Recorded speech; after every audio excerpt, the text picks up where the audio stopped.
Hello everyone, my name is Hadassah Ward, and my critical thinker that I will be sharing with you all today is Seymour Papert.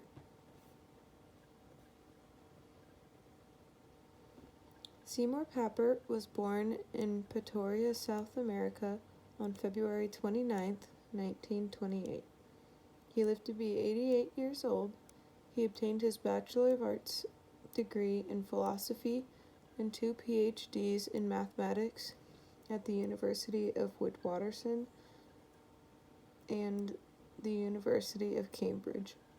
He worked as a teacher at St. John's College, Cambridge, the University of Paris, the University of Geneva, and more.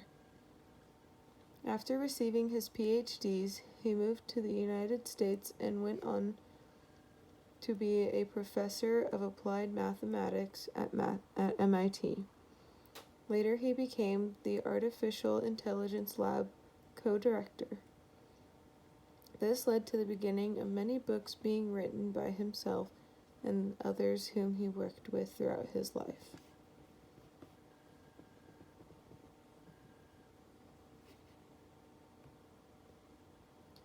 His first book was Perceptrons, an introduction to computational geometry, which he wrote with a professor named Marvin Minsky.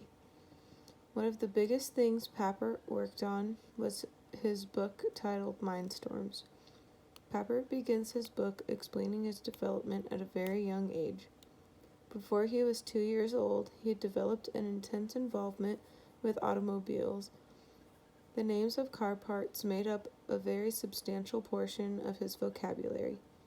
Clearly, we can see that from a young age, he had a brilliant mind. Another book he wrote was The Children's Machine. This book portrays Papert's idea that using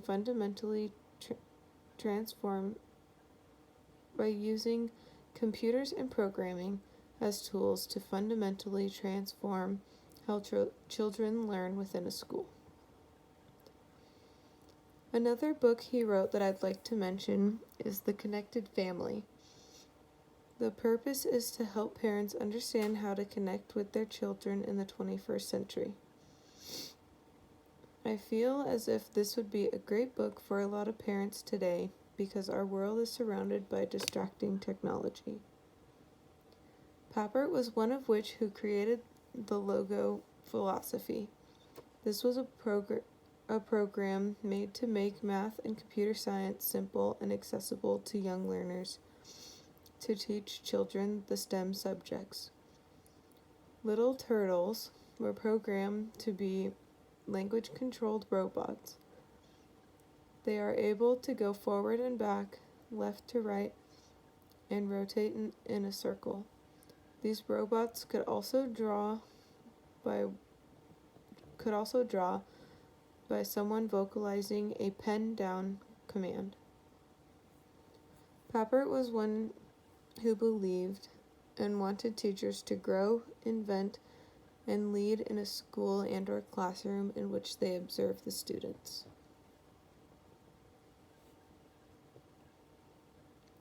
Papert was one to realize that computers could be used for way more than just spitting facts out at people.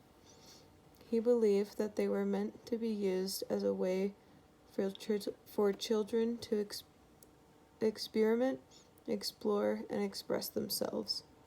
The 3 E's help children expand their knowledge in almost every subject in life. Here is a video of Seymour Papert explaining the importance of computers in schools.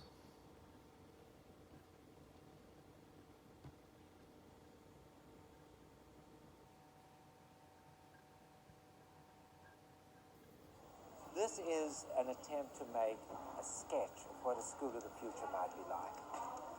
Now, nobody really knows what the future will be like, but we know what it won't be like.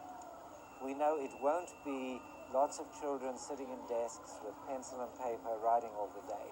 We know that these new technologies, these computers, will be an important part of it. If you go into any school or any home, you'll find many pencils, many crayons, many paintbrushes, because these are instruments that people have made part of their lives. They use the pencil whenever they have a need for it, to draw, to write write a story, to calculate. And so with the computer. It's the natural instrument for doing mathematics, for music, for 100 other things. And our goal here is to make it sufficiently part of the culture of the place that everybody uses it when it's needed. There are many aspects to what goes on in the school. We see children here writing stories. In other parts of the school, we see music. We see very special projects like Lego Logo. This might sound like playing with toys, but that's just what's so clever about it. They are playing with toys in a very sophisticated way. The Lego Logo project is one in which children build with the construction set Lego and then interface their construction to the computers so that they can control them. The children are learning to program. They're learning important ideas about motion, about feedback. They're learning principles of engineering design. Above all, they're learning that knowledge is a unified thing, and that the scientific and formal and mathematical knowledge is not something separate from their passion for toys, from the things they did since they were small children before they even came to school. Hyundai Palace.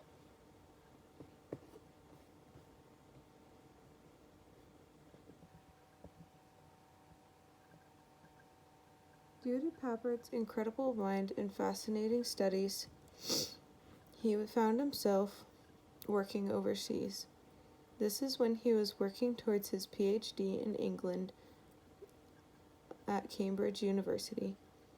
Once his math research was completed, he moved on to the University of Geneva. At this university, Papert worked with Jean Piaget, whom we all know to be a very well-known psychologist and philosopher. Piaget's philosophies about children changed Papert's view of learning and children. Seymour Papert also worked with a well-known colleague of his at MIT, Mitchell Resnick. Resnick stated that for many people, Seymour fundamentally changed the way we think about learning, the way we think about children, and the way we think about technology. This is a pretty serious impact that Papert had on the lives of those around him.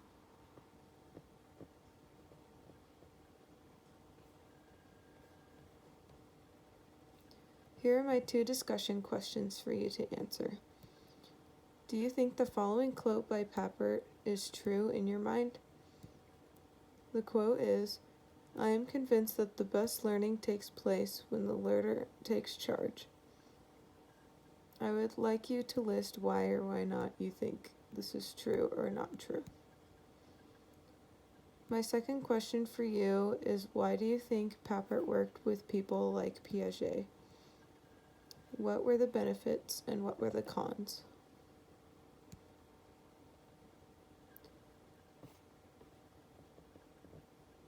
Thank you for listening to my presentation. I hope you enjoyed it. I look forward to reading and replying to your answers of the discussion questions. Thank you.